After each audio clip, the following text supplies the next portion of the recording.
बिस्मिल्लाहिर्रहमानिर्रहीम। अस्सलाम वालेकुम नाज़रीन, मैं हूं आसिम नसीर और आप देख रहे हैं हमारा यूट्यूब चैनल। नाज़रीन, हमारे साथ मौजूद हैं मशहूर मॉर्फ एस्ट्रोलॉजर न्यूमरोलॉजिस्ट मलिक महबूब साहब। अस्सलाम वालेकुम मलिक साहब, क्या हाल है, कैसे हैं आप? वालेकुम अस्सलाम। अल्लाह का शुक्र है। आप बताएं कैसे हैं आसिम भाई। मैं बिल्कुल ठीक हूं मलिक साहब। मलिक साहब, आप तो ये समझते हैं कि मुज़ाकरात जो होंगे अगर हुए भी तो नाकाम होंगे। जी।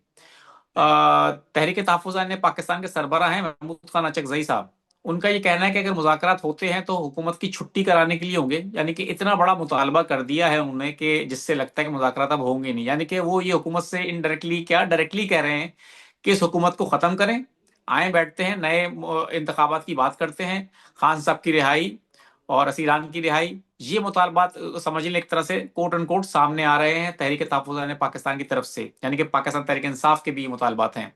तो आपको लगता है कि ये इतने जो इन्होंने मुतालबात सामने रखे हैं इस तरह के कि हुकूमत को कहा जा रहा है कि जी खत्म कर दे अपना सेटअप, तो इसके बाद कोई रास्ता बचता है कि मुतालबात ये मुज़ाकरात होंगे? और दूसरा, अगर मुज़ाकरात नहीं होते तो फिर आप क्या देख रहे हैं?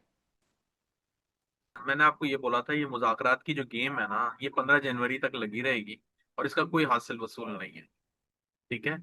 और अब आपने वो इतना बड़ा खोदा पहाड़ और उसके अंदर से कुछ और ही निकल आया है।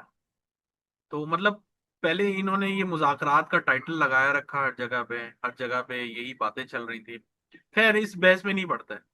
एस्ट्रोलॉजिकली ये नजर आ रहा है बहुत ही क्लियर कि सिचुएशन अभी आउट ऑफ कंट्रोल होनी है, बस दैट्स इट। इंपॉर्टेंट बात सिर्फ जहन में ये रखें कि 15 जनवरी के बाद ये जो टेम्परेचर है पॉलिटिक्स के अंदर, ये बढ़ जाएगा, बहुत ज्यादा बढ़ जाएगा। आउट ऑफ कंट्रोल से होता हुआ मतलब हदों से बाहर जाएगा। और ये जो आज इन्होंने खुल के बताया है कि अगर हम मुज़ाकरात के लिए आते हैं तो ये हमारी डिमांड्स हैं, तो ये बहुत क्लियर है कि मुज़ाकरात होने ही नहीं। और मैंने आपको शायद ये दिसंबर के एंड की बात है शायद, जब ये मुज़ाकरात का शूशा छूटा था, तो मैंने आपको पहले ही कहा था सर, जब प्लैनेट साइलेंट होते हैं तो मैंने जी। पाकिस्तान की उसमें देखा है सियासत में, मुज़ाकरात की जो गेम है ना वो स्टार्ट हो जाती है। और जब प्लैनेट साइलेंट से दूसरे मोड में आते हैं, एक्टिव या रिएक्शन मोड में, तो पाकिस्तान की सियासत में एक्चुअली गर्मा गर्मी शुरू हो जाती है और फिर मुज़ाकरात का कोई लेना देना नहीं होता। तो जो प्लानिटरी पोजीशन अभी की है वो यही शो करा रही है। राहु बहुत इंपॉर्टेंट फैक्टर है, मैं आपको बार बार बताते आ रहा हूँ और इस बात को तकरीबन एक महीना हो गया, मैं वापस दोहरा रहा हूँ यहाँ पर कि राहु की ट्रांजिट की वजह से पाकिस्तान में बहुत कुछ बदलने वाला है। और ये हर 18 साल बाद होता रहा है। और आगे ये इस वजह से नहीं है कि आप ये समझें कि ये बाय डिफॉल्ट हो जाता है 18 साल। प्लैनेट्स के नक्षत्र जो होते हैं, आई मीन हाउसेस की जो नक्षत्र होते हैं, वो कुछ चीजों को आइडेंटिफाई कर रहे होते हैं। तो ये जो नक्षत्र है ना, ये वैसे बहुत अच्छा नक्षत्र है। मैं आपको एक बात बताऊं, वो राहु का अपना नक्षत्र है। क्योंकि अगर दुनिया में आप देखें, हर 18 साल बाद कोई नई टेक्नोलॉजी के अंदर एक नई एक्सपेंशन आती है। तो एक्सपेंशन दुनिया के लिए तो होती है, लेकिन पाकिस्तान के अंदर जो है ना कुछ नई डिस्ट्रप्शन हो जाती है। और वो ऐसी होती है कि अगले 18 साल के लिए वो एक नया टाइटल मिल जाता है कि हमारे पाकिस्तान में ये हुआ है, या खुदा ना खास्ता ऐसा कोई वाकया हुआ। अगर हम इसकी बात कंटिन्यूस करें तो फरवरी में आपका इक्लिप्स आने वाला है। और लास्ट इक्लिप्स में मैंने सितंबर में आपको बताया था, इक्लिप्स के असरात अगले इक्लिप्स तक रहते हैं, चाहे मून हो या सन हो। नॉर्मली आगे पीछे आते हैं, लेकिन जो आखिरी वाला इक्लिप्स होता है, तब से लेके अगले इक्लिप्स तक उसके असरात रहते हैं। तो अब जो नया इक्लिप्स आ रहा है, इसके ऊपर हम कभी फिर बाद में डिटेल में बात करेंगे। जो नया इक्लिप्स आ रहा है, डेफिनेटली ये होगा ट्रिगिंग पॉइंट, ये ट्रिगर करेगा चीज। तो अब मैंने आपको बता भी दिया है कि फेब्रवरी जिसमें इक्लिप्स आना है, वहां से चीजें बहुत ज्यादा, मतलब आप अगर ये बोले ना ड्रास्टिक चेंजेस कहां से आने, तो फेब्रवरी से आप एक्सपेक्ट करें। लेकिन जनवरी से चीजें शुरू हो जाएंगी। गालिबन आप बात कर रहे थे 8 फरवरी को शायद इन्होंने वो रखा हुआ है कुछ, पहिया जी, जाम हड़ताल। फरवरी के 8 फरवरी को तहरीक इंसाफ ने मुल्क की पहिया हम्म। जाम हड़ताल की कॉल दे रखी है। तो वही बात है कि ये चीजें जब आना शुरू होती हैं, उससे पहले प्लैनेट्स अपना प्लान बना के बैठे होते हैं। तो आसिम भाई, जैसे 8 फरवरी की एक जो इन्होंने डेट दी है, प्लैनेट जो है पहले से इन चीजों का प्लान बना के बैठे हुए हैं। और मतलब अगर कोई चाहे तो 1 साल पहले देख सकता है कि अगले साल फरवरी में। प्रॉब्लम ये होता है कि हम इतने मल्टीपल चार्ट्स होते हैं, उन सबको कंबाइन करना पड़ता है, और कंबाइन करके फिर हमें एक मुद्दे पे आना होता है, और ये टाइम कंज्यूमिंग काम है। और जब आप इसके ऊपर ट्रांजिट को ऐड ऑन कर देते हैं तो बहुत ज्यादा क्रिस्टल क्लियर हो जाती है चीजें। मलिक साहब, तो आपको लगता क्या है जो आप कह रहे हैं कि फरवरी के महीने में आपको बहुत गहमा गहमी और हालात खराब नजर आ रहे हैं, तो बज़ाहिर ऐसा लग रहा है कि तहरीक इंसाफ जो है वो किसी हद तक हुकूमत के साथ साथ तो उनके हालात मामलात हैं खराब, लेकिन इस्टेब्लिशमेंट के साथ भी उनके मामलात कुछ अच्छे नहीं जा रहे। जिस तरह की प्रेस कॉन्फ्रेंसेस हम होती देख रहे हैं, अ, उससे ये कहा जा सकता है कि वो खुश नहीं है इस्टेब्लिशमेंट किसी भी तरह से तहरीक इंसाफ से, और ना सिर्फ तहरीक इंसाफ से बल्कि खासतौर पर जो एक ही सूबे में उनकी हुकूमत है, केपी के गवर्नमेंट, उनसे भी खुश नहीं है। कहा यह जा रहा है कि अगर अपनी रविश ना बदली खान साहब ने और केपी के गवर्नमेंट ने, तो उनको बहुत नुकसान उठाना पड़ सकता है। आपको क्या लग रहा है ऐसा कुछ? सर, नुकसान तो डेफिनेटली उठा चुके हैं वो। और ये तो आप ग्राउंड रियलिटी की बात कर रहे हैं, मैं सितारों की रियलिटी बता रहा हूँ कि सितारे जो हैं कहीं और ही लेके जा रहे हैं मामलात को।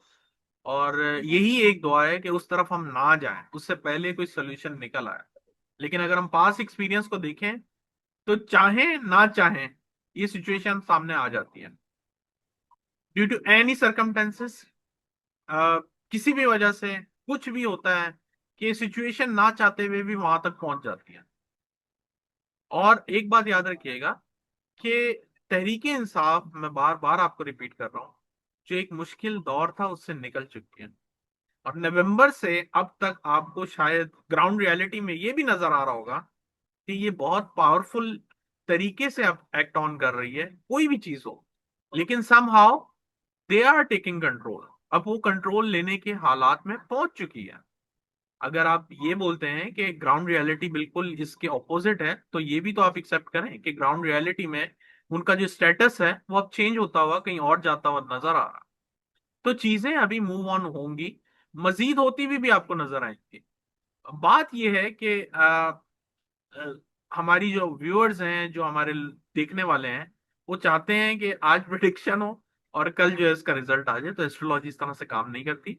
अनटिल एंड अनलेस कि आपकी जो दशा है वो ऐसे टाइम के ऊपर चेंज हो रही हो, जैसे आज बोलूं और कल दशा चेंज हो रही हो, तो फिर तो आपको बहुत जल्दी, विद इन 15-20 दिन आपको फर्क महसूस होगा। लेकिन अभी इनकी दशा चेंज नहीं हुई है, अभी इनके प्लैनेट चेंज हुआ है। तो चीजों को ट्रांजिट में आते हुए, अनफोल्ड होते हुए टाइम लगता है, और नजर भी आएगा। बिल्कुल ठीक है मलिक साहब, मैं अब कुछ लोगों के सवालात ले लेता हूँ। जी। वैसे आपके मेरे फर स्टूडेंट्स भी मैंने देखा है कि वो रिप्लाई दे रहे हैं, और वो आगे भी देते रहेंगे। तो अगर हम लोगों से कोई मिस हो जाता है तो डेफिनेटली वो उसको बिल्कुल कैरी ऑन करेंगे। बिल्कुल, मैं कोशिश भी यही करूंगा, जिनके सवालात के रिप्लाई नहीं दिए गए आपके स्टूडेंट की तरफ जी। से, उन्हीं सवालात को लिया जाए। जी प्लीज। फराज आलम है 10/10/1985। वो पूछ रहे हैं कि 2026 उनके लिए कैसा होगा।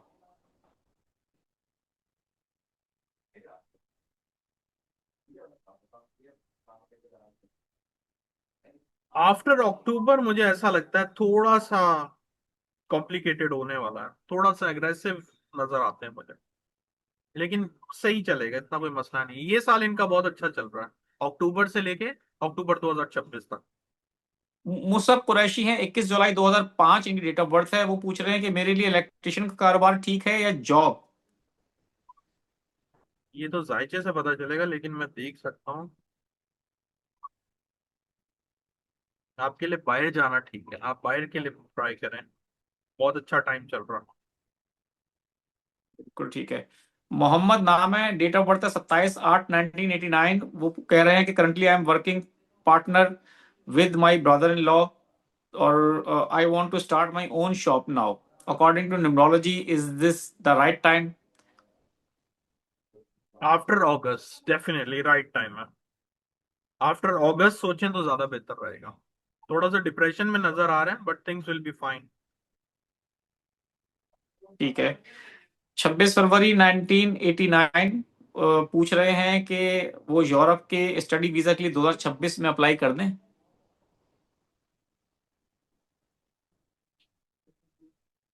मेरे ख्याल से 27 के फेब के बाद करें तो ज्यादा अच्छे चांसेस हैं। बिल्कुल ठीक है